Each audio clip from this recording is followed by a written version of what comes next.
Yo ho ho, Don Mafia. Welcome to a very special edition of the Don Mafia Report, and it just so happens to be that I am in a tremendous mood, most specifically because we are celebrating a Victory Monday, baby. Now, I don't want to go on ahead and toot my own horn, but anytime I get an opportunity to tell you that I told you so, I'm going to take it.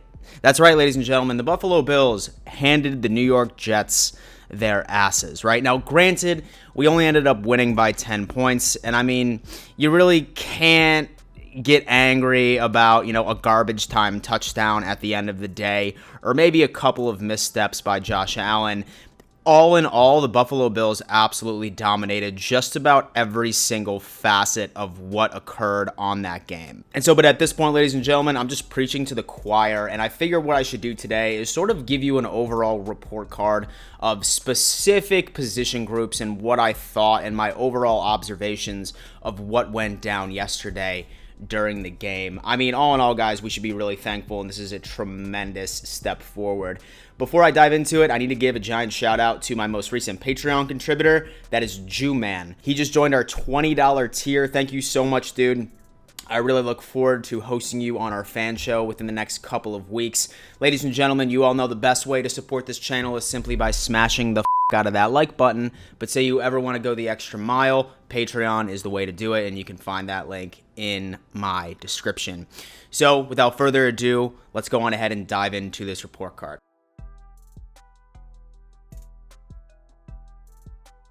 So, ladies and gentlemen, I figured that we might as well just start off with Josh Allen, the elephant in the room. Going into Sunday, that was, in my opinion, the only question mark that we had about this Buffalo Bills roster.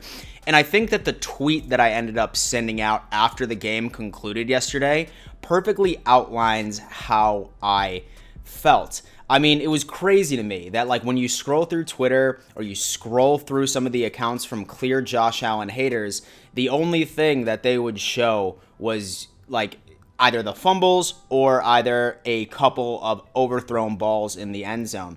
It's really hysterical how so many people, they could just focus on the bad, but it's absolute crickets once you hear the fact that Josh Allen threw for over 312 yards, a 72% completion rate, and a QBR well over 100.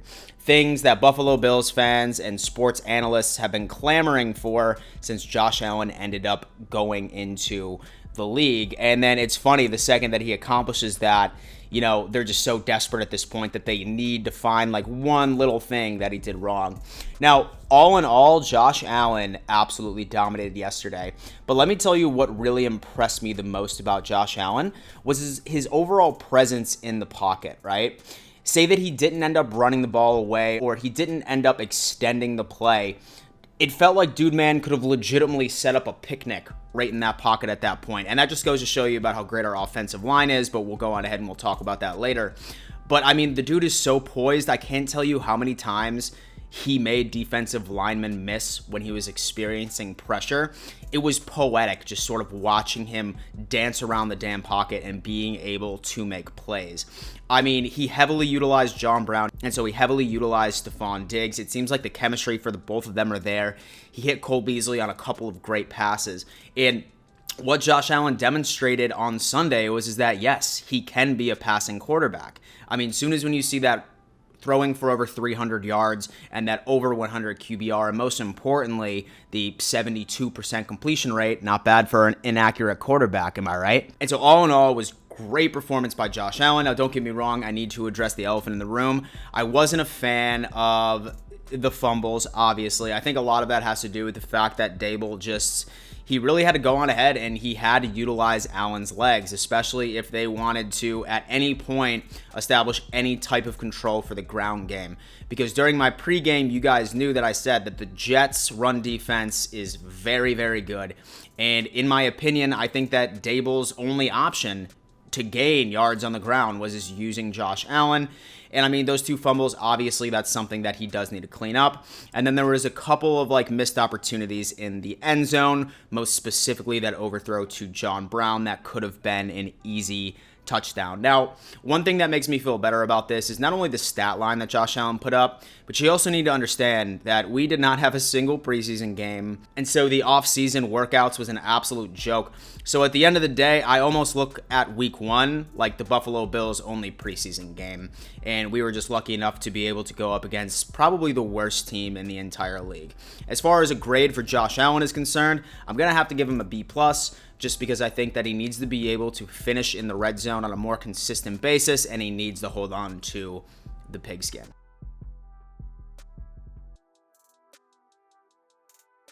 And so next grade is going to have to be the wide receivers. Ladies and gentlemen, our 2 number 1 receivers, and you're right, I'm saying that. We have 2 number 1 receivers, and that's John Brown and Stefon Diggs. Both of them had tremendous days. A lot of that has to do with the ball placement that Josh Allen was giving them that opportunity for, but both of them have proven to be a threat on both the outside.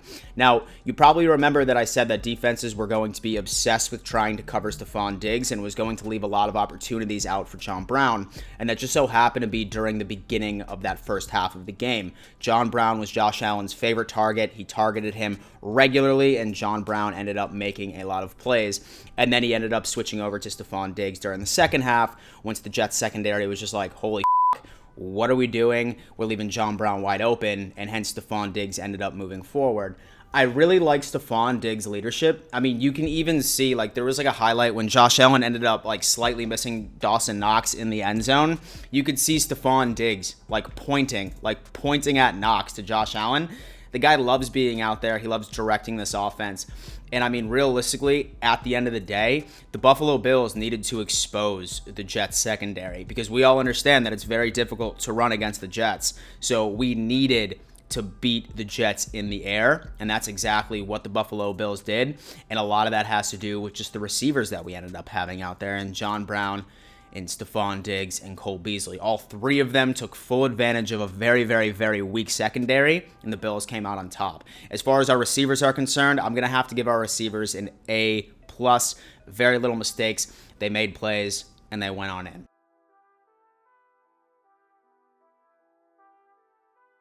And so next report card is probably going to have to be our offensive line.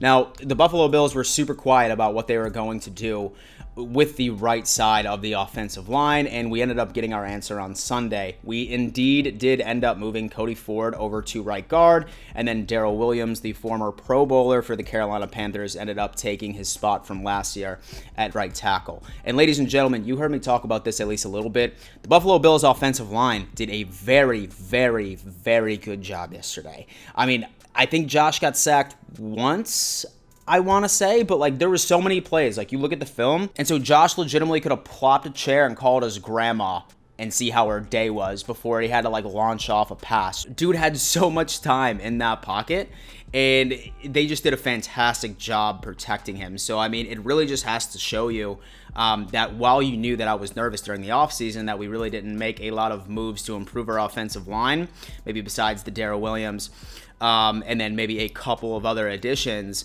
It seems like chemistry and continuity was what really was the mix-in for the Buffalo Bills O-line. And so if they can perform like that on a regular basis, then we are about to be in a very, very good position. As far as our offensive line is concerned, I'm going to have to give them an A-.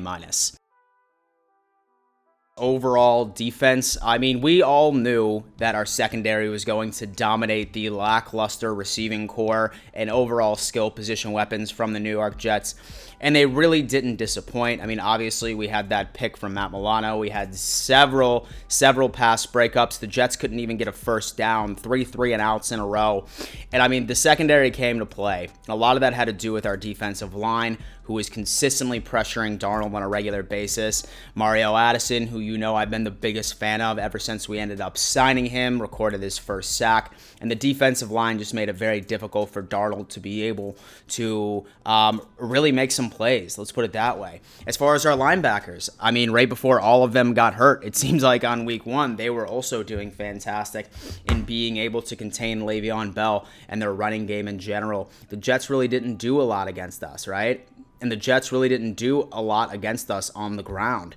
I mean, it seems like that we've quieted the critics of being able to stop the run.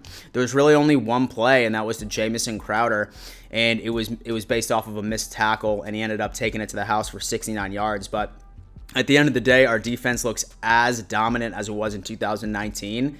And I mean, we got to be excited about it. With that being said, I'm going to have to give our defense once again an A-.